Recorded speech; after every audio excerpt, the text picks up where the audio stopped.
আজি আমাৰ মাজত জুবিন দা নাই, সেয়ে বহুত দুখ অনুভৱ কৰিছোঁ আৰু দুখ লাগিছে বহুত। মানে এনেকুৱা ভাষাই নাই, মানে জুবিন দা আজি আমাৰ মাজত নাই, এটা মানে বহুত দুখৰ বিষয়। সকলোৱে সেয়ে প্ৰাৰ্থনা কৰিছোঁ জুবিন দা যাতে চিৰশান্তি যাতে লাভ কৰে, তেওঁ যাতে স্বৰ্গত লাভ কৰে। আজি অসমৰ পৰা নাইকিয়া, আমাৰ মাজৰ পৰা ইয়াৰ নামতো জুবিন দা আজি নাই। তো সেয়ে আমি সকলোৱে আজি চুতীয়াপাৰা উদীয়মান পুথিভঁৰালৰ সৌজন্যত আজি মানে শ্ৰদ্ধাঞ্জলি জ্ঞাপন কৰিছোঁ তেখেতৰ আত্মাৰ সৎগতিৰ কাৰণে। আজি এয়া চুতীয়াপাৰা উদীয়মান পুথিভঁৰালৰ পৰা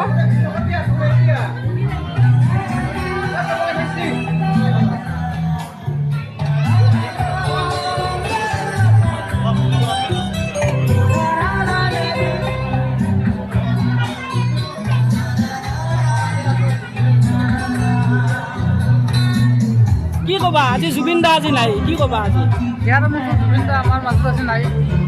জুবিন দা নহ'লেও আজি জুবিন দা থকাৰ নিচিনা অনুভৱ আমাৰ মাজত সদায় থাকিব।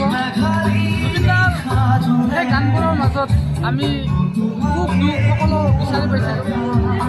জুবিন দা গান শুনিয়ে সৰুৰ পৰা ডাঙৰ হৈছোঁ আৰু জুবিন দা সদায় আমাৰ মাজত থাকিব। জুবিন দাই য'তে আছে শান্তিত থাকক। তেখেতে আমাক বহুত দি গৈছে, জীৱনটোত বহুত দিছে আৰু আজি তেখেত নাই, অন্তৰত কিমান মৰ্মাহত হৈছোঁ নিজে নাজানো। বহুত কষ্ট পাইছোঁ, হ'লেও তেখেত নহ'লেও জীয়াই থাকিব লাগিব। জীয়াই থাকিব লাগিব, সেইটোৱে সেই গানৰ সেইবোৰ লৈয়ে আমি জীয়াই থাকিব লাগিব।